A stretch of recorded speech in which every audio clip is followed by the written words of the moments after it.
The world had always been quiet, peaceful. Earth was a place where people lived their lives, unaware of the dangers that lurked beyond the stars. They had heard stories about aliens, of course, stories in books, movies, and on the news, but those were just that, stories. No one truly believed that Earth was in danger. Then one morning, everything changed. It began with a sudden, strange tremor in the ground. At first, people thought it was an earthquake, but it was different. The ground shook for only a few seconds, but the strange feeling lingered. As people started to return to their normal routines, a loud, high-pitched sound filled the air. It was almost like a hum, vibrating in the air and growing louder by the second. People stopped in their tracks, looking up into the sky. What they saw took their breath away. Massive ships, far bigger than anything Earth had ever seen, suddenly appeared in the sky. These ships weren't like the ones used by humans. They looked completely different. Some were shaped like huge discs. Others were sharp and jagged, covered in strange lights. They seemed to cover the entire sky, blocking out the sun. The hum was coming from them like a warning. Panic spread quickly. People rushed into their homes, locking doors and closing windows. The streets became chaotic as everyone tried to figure out what was happening. No one knew who these visitors were or what they wanted. The military was called in, but they were completely unprepared for something like this. The alien ships didn't just appear. They began to move, descending rapidly toward major cities across the globe. In moments, the air was filled with flashes of light. The aliens were attacking. Explosions rocked the cities. Buildings crumbled and fires spread everywhere. It was unlike anything Earth had ever experienced. This wasn't just an invasion. It was a calculated strike, and the aliens were well prepared. They had no mercy. In New York City, the first explosion hit the Empire State Building. People screamed and ran in every direction. Cars crashed into each other as people tried to flee. A loud crash echoed through the air as one of the alien ships fired a beam that split the building in half. The skyline was no longer the same. A place that had once stood as a symbol of human achievement was now reduced to rubble. Across the world, the same scenes played out. In London, alien ships fired at the heart of the city, sending civilians scattering in all directions. The streets were filled with dust and debris. In Tokyo, the attacks were swift and unforgiving, destroying everything in their path. The military fought back, but it was clear that Earth's weapons were useless against this superior force. As the cities burned and people cried out for help, Earth's leaders scrambled to make a plan. The President of the United States addressed the nation, his voice filled with fear. "We are under attack. We will not give up. We will fight." But his words didn't feel real. They didn't carry the weight they should have. The truth was clear. Earth had no chance. Not yet. The governments tried to reach out to the world's greatest minds, hoping someone could find a solution. But there was no time. The aliens were advancing too fast. There was no way to stop them. The world had no choice but to face the truth. Humanity was powerless against these invaders. But amid the chaos, there was something else, a glimmer of hope. In the middle of the panic, a small group of scientists working deep underground in a secret military facility made a discovery. They found something that could possibly turn the tide. It wasn't much, but it was the first breakthrough. They had stumbled upon something, an alien technology, something they could use to fight back. As the alien ships continued their relentless attack, this team of scientists worked as fast as they could. They knew this could be humanity's last chance, and they couldn't afford to fail.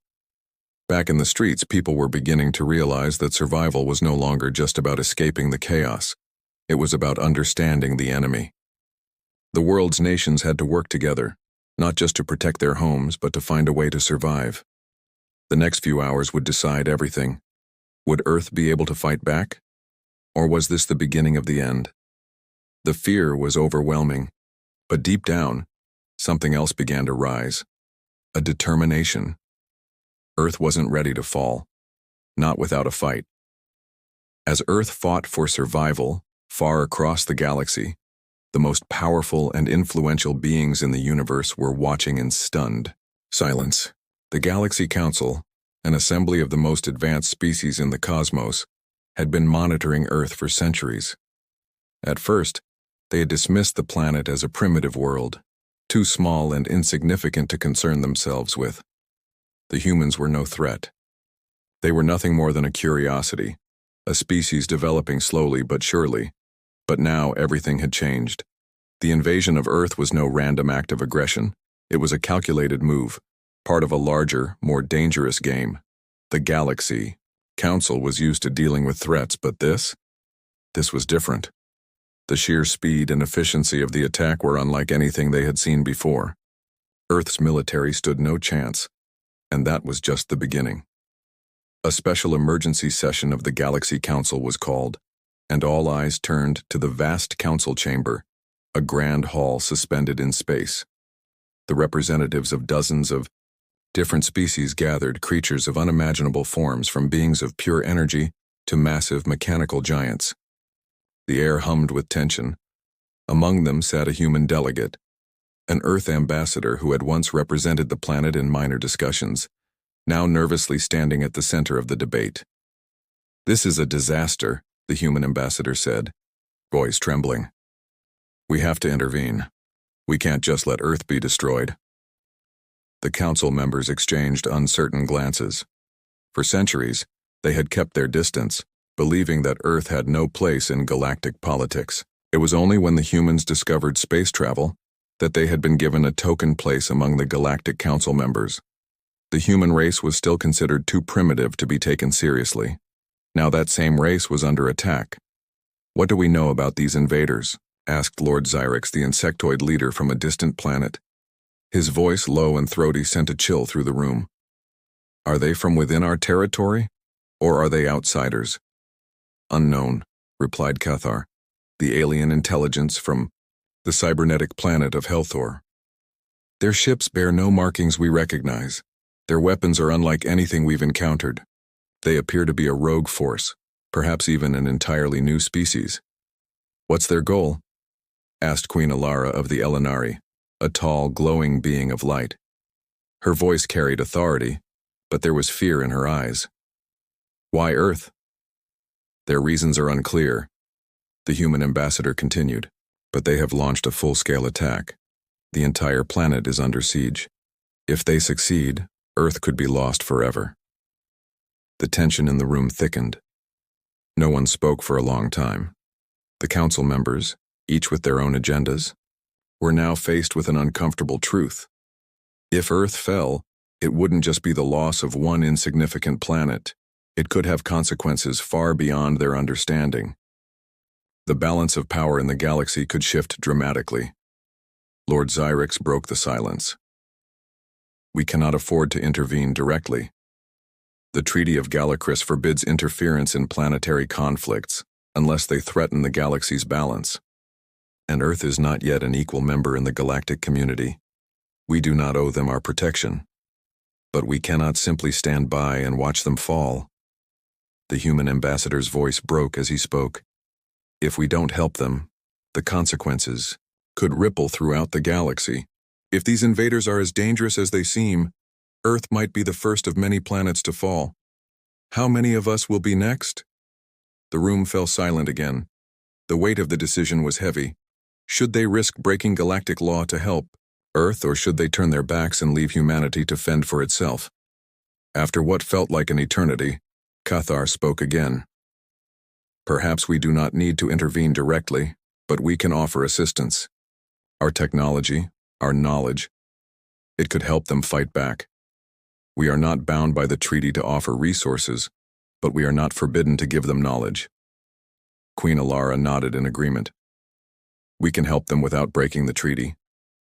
It's a risk, but it might be the only way to ensure the survival of Earth and the galaxy as a whole." The debate continued for hours, but finally, the Council reached a decision. They would send a covert message to Earth's leaders, offering advanced weapons technology and strategic support. But they would not intervene directly. The humans would have to fight their own battle.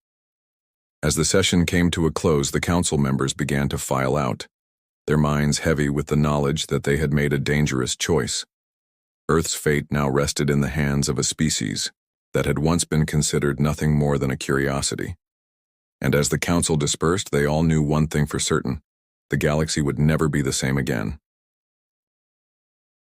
As the alien ships continued to bombard Earth, humanity's hope seemed to be slipping through their fingers. Cities lay in ruins, governments were struggling to maintain control, and the streets were filled with fear and chaos. But amidst the destruction, something powerful began to stir within the hearts of the survivors. Humanity, despite its shortcomings and unpreparedness, was never a race to simply surrender. A quiet movement was born in the shadows, far from the chaos that reigned in the cities. It began as whispers among a few soldiers, scientists, and civilians who had survived the first wave of attacks. They understood something important: Earth could not rely on anyone else for salvation. If they were going to survive, it would have to be because of their own efforts. The people of Earth would have to fight back, and they would have to do it together. In the small town of Havenwood, a former military officer named Captain David Richter watched the destruction unfold on his monitors. Once a decorated officer, he had been living a quiet life since his retirement. But that life was shattered the moment the invasion began. The ships overhead were relentless. They struck with precision, and no defense seemed to make a difference. But something in Captain Richter's mind refused to accept that this was the end. He gathered a group of survivors, all from different backgrounds: former soldiers, engineers, and even a few civilians who had nothing left to lose. They came together in secret, meeting in hidden bunkers and abandoned buildings far from the burning cities. Their goal was simple: fight back. But how? "We can't just throw ourselves at them like lambs to the slaughter," Captain Richter said to the group one evening.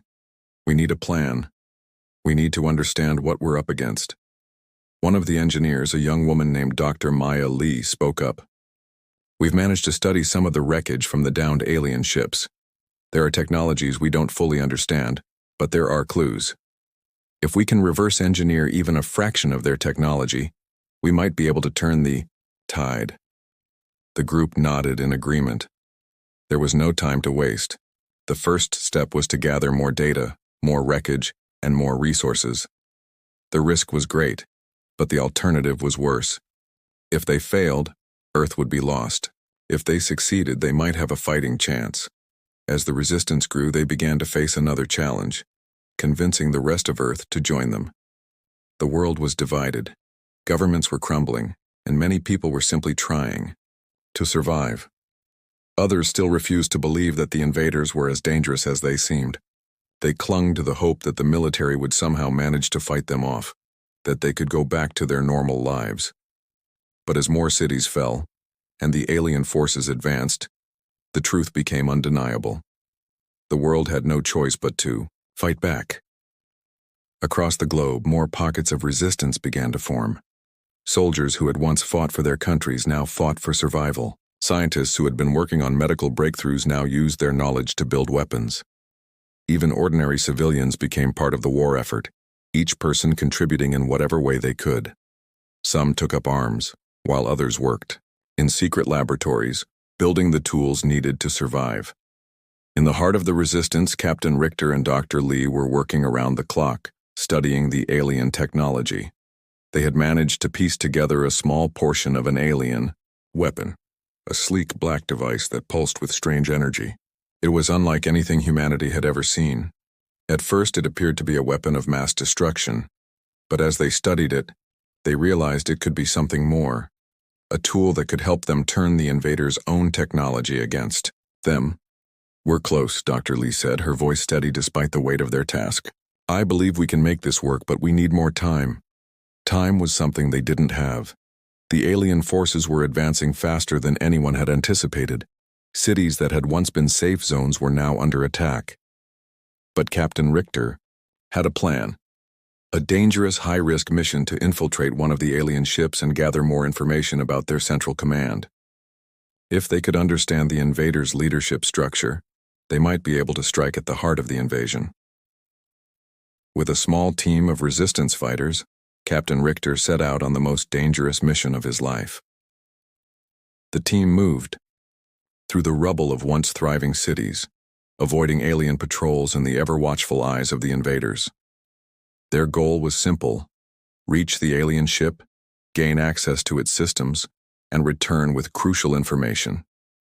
As they neared the alien ship, Captain Richter's heart raced. The ship loomed in the distance, a massive and terrifying presence that seemed to consume everything around it. This wasn't just a battle for survival anymore. This was a battle for the future of humanity. "We're almost there, Captain," Richter whispered to his team. "Stay sharp." The tension in the air was thick as they closed in on their target. The team moved silently, knowing that one mistake could mean their end. The alien forces had no mercy, and neither would they. Just as they reached the entrance of the alien ship, the ground trembled beneath them. They froze. The ship's engines powered up, sending a low hum through the earth. The door to the ship slowly began to open, revealing the dark alien interior. "Ready?" Captain Richter whispered, his hand on his weapon. One by one, the team nodded, and then they entered the unknown, with the fate of Earth hanging in the balance. As Captain Richter and his team infiltrated the alien ship, Earth's fate seemed to hang on a knife's edge. They moved with calculated precision through the corridors, their hearts pounding in their chests. The alien ship was vast, more like a city than a war machine. Its walls hummed with eerie energy, and strange symbols lined the floors and ceilings, glowing faintly in the dark. The deeper they went, the more they realized how advanced the aliens truly were. The technology they had uncovered was like nothing humanity had ever seen. Biomechanical systems that fused living tissue with metal, creating a terrifyingly efficient war machine. Yet there was something else about the ship. Something almost alive. It felt as if the ship itself were watching them. "This place gives me the chills," whispered Sergeant Tanner, one of the resistance fighters. "It's like we're walking inside a beast." "Stay focused," Captain Richter replied. "We're here to find their leader and get the information we need. Everything else can wait." They continued forward, their mission clear: reach the Central Command and extract vital intelligence about the alien invasion's ultimate purpose. But as they neared their destination, something unexpected happened. The doors to the command center opened automatically, as if they had been expected. The room inside was unlike anything they had imagined. A cold, sterile space filled with towering consoles and holographic displays. At the far end of the room stood the alien leader, a figure cloaked in darkness. It wasn't like the soldiers they had fought before. This being seemed to radiate power, its presence filling the room. The leader turned slowly to face them, its alien eyes glowing with an unnatural light. "You should not have come here," it said. Its voice a low, echoing hum that sent shivers down the spines of Richter and his team. Before they could react, the doors slammed shut behind them. They were trapped. "Who are you?" Captain Richter demanded, his hand on the weapon at his side. "What do you want with Earth?" The alien leader stepped forward, its movements graceful but unnerving. "I am the supreme overlord of the Invader Collective," it said, "and Earth is only the beginning." The team froze. They had suspected that the aliens had a larger plan, but they hadn't expected it to be this vast. The leader continued, "Earth is a test, a proving ground. The fate of your planet is meaningless to me. What matters is your species. Humanity, for all its imperfections, holds great potential. The collective seeks to understand whether you are worthy of joining the galaxy. We have been watching you for centuries." The words hung in the air, heavy with the weight of truth. The alien leader's words were a brutal revelation. Earth had not been invaded for resources as they had first thought.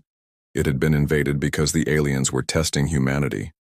They wanted to know if Earth had the power to survive, to evolve, to become something more than just a primitive world. Captain Richter's mind raced as he processed the information. "You've been watching us?" he asked incredulously. "All this time?" The leader nodded. "Yes, we have seen your progress. We saw how you rose from the ashes of your wars, how you explored the stars, how you began to reach beyond your world. We saw the potential in you. But we also saw your flaws, your wars, your greed, your weakness. And we sought to test you. This invasion is not merely an attack, it is an evaluation. An eerie silence fell over the room. Richter and his team stood stunned, realizing that they were not just fighting for survival, they were fighting for their place in the galaxy. We were not supposed to interfere directly, the leader said, his voice growing colder. But we saw the signs. If humanity can survive this test, you will become part of the collective. If not, you will perish. The choice is yours. Captain Richter's mind raced. He realized that Earth's survival wasn't about winning a single battle. It was about something far more profound.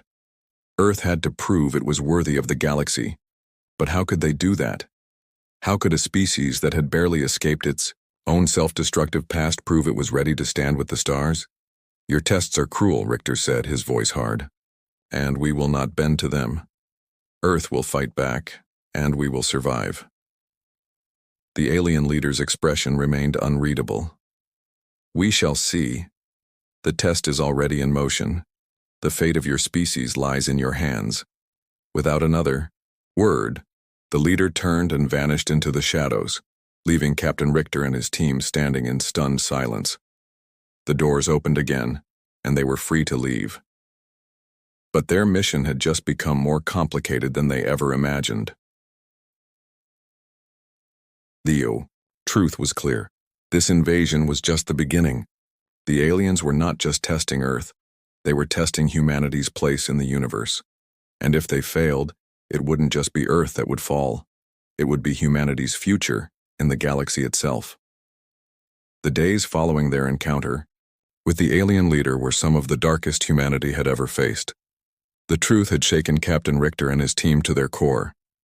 Earth wasn't just fighting to survive. They were fighting for the right to exist in the universe, to prove that humanity had the strength, resilience, and wisdom to stand among the stars. The alien collective's test wasn't just a war, it was a judgment. With the knowledge of their mission weighing heavily on them, the human resistance quickly pivoted to a new objective. The stolen alien technology, the data gathered from their infiltrations, and the valuable intelligence about the invaders' command structure were piecing together something larger, a plan to push the invaders back, not just defend Earth.